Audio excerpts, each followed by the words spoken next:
Hi viewers, మనం వచ్చేసి పెన్నేటి పాటలో ప్రశ్నలు జవాబులు చూడబోతున్నాము. ఇక్కడ చూడండి, బొమ్మని గమనించండి.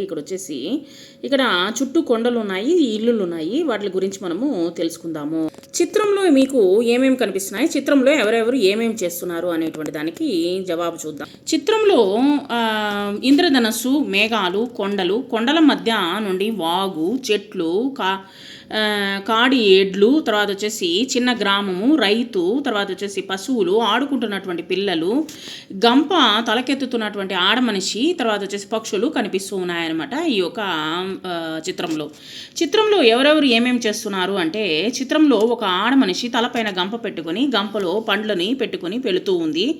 ఆ పక్కనే 5 పిల్లలు ఒకరి చేతులు ఒకరు పట్టుకుని ఆడుకుంటూ ఉన్నారు. వాగుకు అవతలి వైపున రైతు తన ఎడం భుజంపై మోపును పట్టుకొని కుడి చేతితో కొడవలిని పట్టుకొని నడుస్తూ ఉన్నాడు.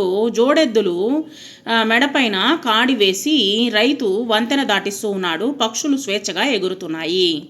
ఇక్కడ పాట భావం వచ్చేసి సొంత మాటల్లో చెప్పండి.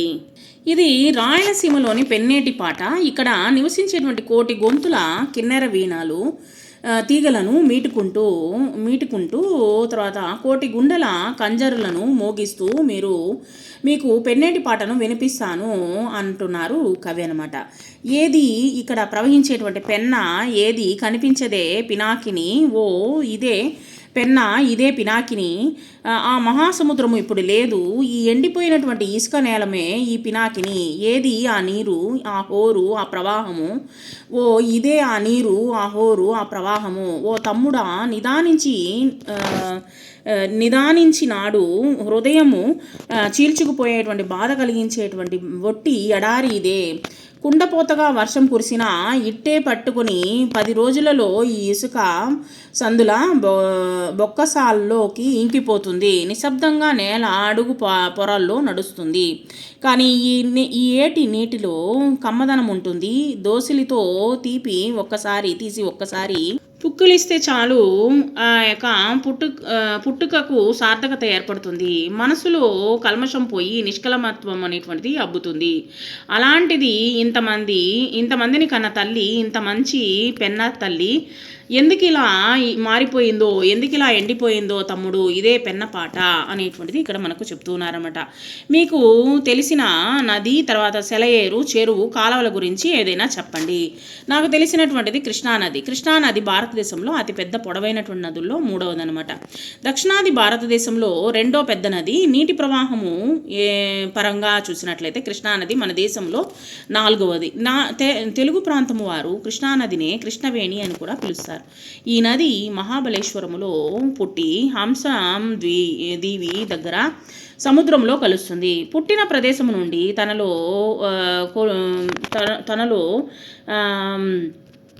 కొయిన, వర్ధ, పంచగంగ, తర్వాత దూదగంగ, ఘటప్రభ, భీమ, తుంగభద్ర, దిండి, మూసి, పాలేరు, మున్నేరు మొదలగు చిన్న నదులను తనలో కలుపుకుంటూ విజయవాడ ప్రకాశము బ్యారేజీ దాటి దివిసీమలో హంసల దీవి వద్ద బంగాళాఖాతంలో కలుస్తుంది.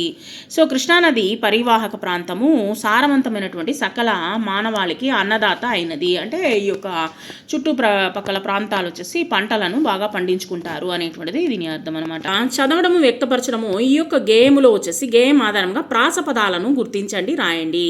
ఈ యొక్క పద్యంలో ప్రాసపదాలు వచ్చేసి మీటుకొనుచు, కొట్టుకొనుచు, ఏది పెన్నా, ఇదే పెన్నా, ఏది నీరు, ఏది హోరు, నీటి జాలు, ఇసుక వాలు, నిదానించినడు ఎడారి తమ్ముడు, ఎందుకిట్లు మారెనో, ఎండిపోయేనో. ఈ విధంగా వచ్చేసి ఈ యొక్క ప్రాసపదాలను మనము ఈ యొక్క పద్యాల్లో మనం గుర్తించి రాసాము. ఇక్కడ చూడండి, పేరాను చదవండి, ప్రశ్నలకు జవాబులు రాయండి. మన రాష్ట్రంలోని ఉత్తరాంధ్ర ప్రాంతంలో ప్రవహిస్తున్నటువంటి నదులలో నాగావళి ముఖ్యమైనటువంటి నది.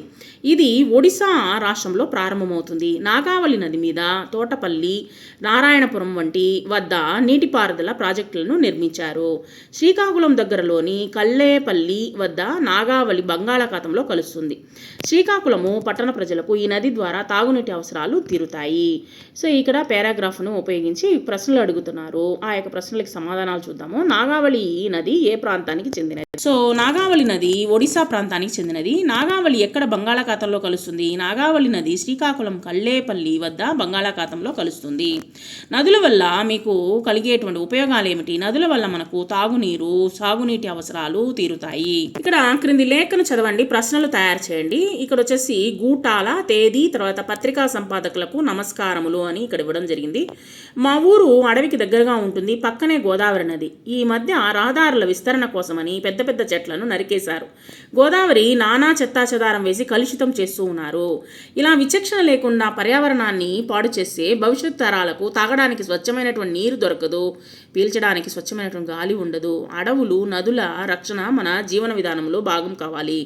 దీనికి అందరూ బాధ్యత వహించాలి. దీన్ని పత్రికాముఖంగా ప్రజలకు తెలియచేయవలసిందిగా కోరుకుంటున్నాను అంటూ కృతజ్ఞతలతో ఇట్లు అభిరామ్ అనేటువంటి వ్యక్తి ఇక్కడ మనకు ఈ యొక్క విషయాలను తెలియజేస్తూ ఉన్నాడనమాట. దీనికి ప్రశ్నలు అనేటువంటిది తయారు చేయాలి. ఈ యొక్క లేఖకు ప్రశ్నలు వచ్చేసి, వాళ్ళు ఊరు దేనికి దగ్గరగా ఉంటుంది? ఊరికి దగ్గరగా ఏ నది ప్రవహిస్తూ ఉన్నది? జీవన విధానంలో ఏది భాగం కావాలి? పర్యావరణాన్ని పాడు చేస్తే ఏం జరుగుతుంది? ఈ విధంగా ప్రశ్నలు అనేటువంటిది వీటికి తయారు చేశాము. పదజాలం చూడండి, గేయ వాక్యాలు చదవండి. ఏది కృష్ణ, ఏది కృష్ణ, ఏది కృష్ణ వేణి, ఇదే కృష్ణ, ఇదే కృష్ణ, ఇదే కృష్ణవేణి అంటూ కృష్ణను కృష్ణవేణి అని కూడా అంటారు.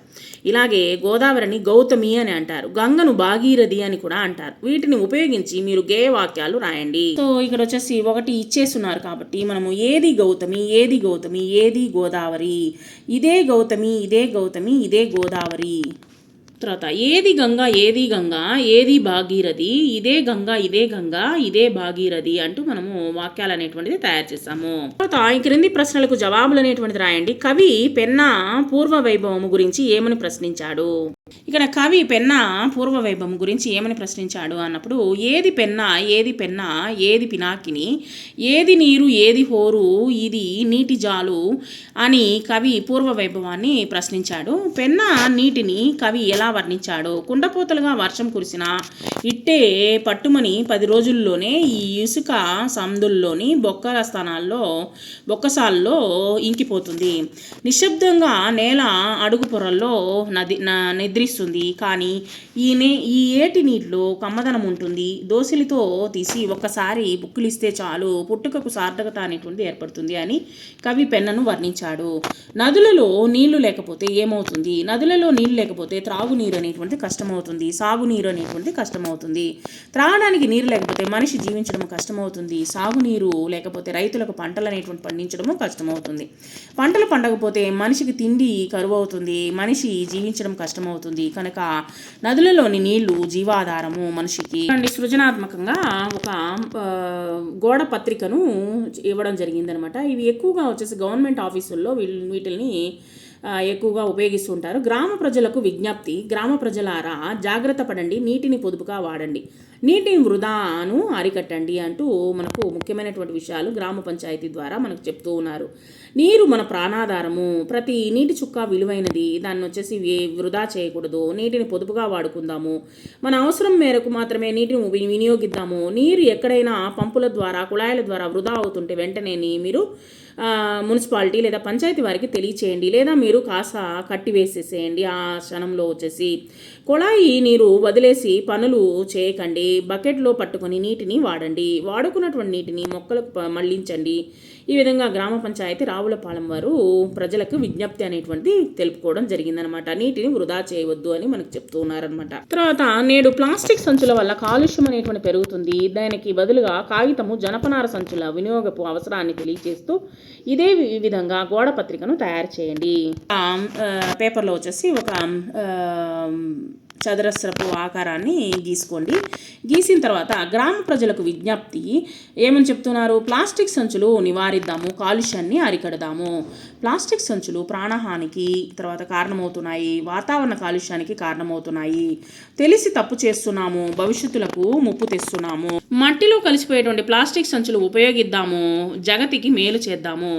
చేతి సంచులు వాడదాము, భూమికి చేతనైనటువంటి సాయం అనేటువంటి చేస్తాము. ఇట్లు గ్రామ పంచాయతీ రావులపాలెము అంటూ ఈ విధంగా వచ్చేసి ఒక చిన్న విజ్ఞప్తి అనేటువంటిది తయారు చేస్తాము. తర్వాత వచ్చేసి ప్రశంస. ఇక్కడ వచ్చేసి మీ స్నేహితులు పాఠశాల కుళాయిల్లో నీటిని వృధా చేయకుండా జాగ్రత్తగా వాడుతుంటే వారిని మీరు ఎలా ప్రశంసిస్తారు? ఇక్కడ ప్రియమైనటువంటి నా మిత్రులకు శుభోదయము. నాతో పాటు చదువుతున్నటువంటి మీ అందరికీ ఈరోజు నా అభినందనలు. ఎందుకంటే పాఠశాలలోని కుళాయి నీటిని వృధా చేయకుండా వాడుతూ ఉన్నారు. మీరు చేతులు కడగడము, పాత్రలు కడగడము, ఇలా త్రాగునీరు వృధా చేయకుండా కేవలం త్రాగడానికి మాత్రమే ఉపయోగిస్తున్నారు. నీరు ప్రాణాధారము అని అందరికీ తెలుసు. ఎప్పటికప్పుడు కుళాయి అనేటువంటిది పంపు కట్టి ఉంచుతున్నారు. కనుకనే మన పాఠశాల ప్రధానోపాధ్యాయులు మన తరగతిని నీరు పొదుపుగా వృధా కాకుండా వాడినందుకు ఉత్తమ తరగతిగా ప్రకటించారు. అందుకని ఈరోజు మిమ్మల్ని అందరినీ నేను ప్రశంసిస్తున్నాను. మీ అందరికీ నా అభినందనలు అంటూ ఇక్కడ ప్రశంస వర్షం అనేటువంటిది కురిపించవచ్చు. భాషాంశాల గురించి తెలుసుకుందాము. క్రింది వాక్యాలని చదవండి. గీత గీసినటువంటి పదాలను గమనించండి. ముందు వచ్చేసి చూద్దాము. చందన్ కథల పుస్తకం చదివాడు అంటే చదివేశాడు అనమాట. కాబట్టి ఇది వచ్చేసి భూతకాలంలో ఉన్నది. తర్వాత చందన్ కథల పుస్తకం చదువుతూ ఉన్నాడు. ఇప్పుడు జరుగుతుంది కాబట్టి ఇది వర్తమాన కాలంలో ఉన్నది. చందన్ కథల పుస్తకం చదువుతాడు అంటే రేపెప్పుడో చదువుతాడు కాబట్టి అది భవిష్యత్ కాలంలో ఉన్నది. చూడండి, పై వాక్యాల్లోని మొదటి వాక్యములో చదివాడు అనేటువంటిది అనే పదము జరిగిపోయినటువంటి పనిని సూచించేటువంటి క్రియాపదము. రెండవ వాక్యంలో చదువుతున్నాడు అనేటువంటిది జరుగుతున్నటువంటి పనిని సూచించేటువంటి క్రియాపదము. మూడవ వాక్యంలో చదువుతాడు అనేటువంటి పదము జరగబోయేటువంటి పనిని సూచించేటువంటి క్రియాపదము. అంటే వాక్యాల్లో కాలాలను బట్టి క్రియాపదాల రూపాలు కూడా మారుతూ ఉంటాయి. సరే, జరిగిపోయినటువంటి కాలాన్ని ఏమంటాము? భూతకాలము అంటాము. జరుగుతూ ఉన్నటువంటి కాలాన్ని ఏమంటాము? వర్తమాన కాలము అంటాము. జరగబోయేటువంటి కాలాన్ని ఏమంటాము? ఇది భవిష్యత్ కాలము అని అంటాము.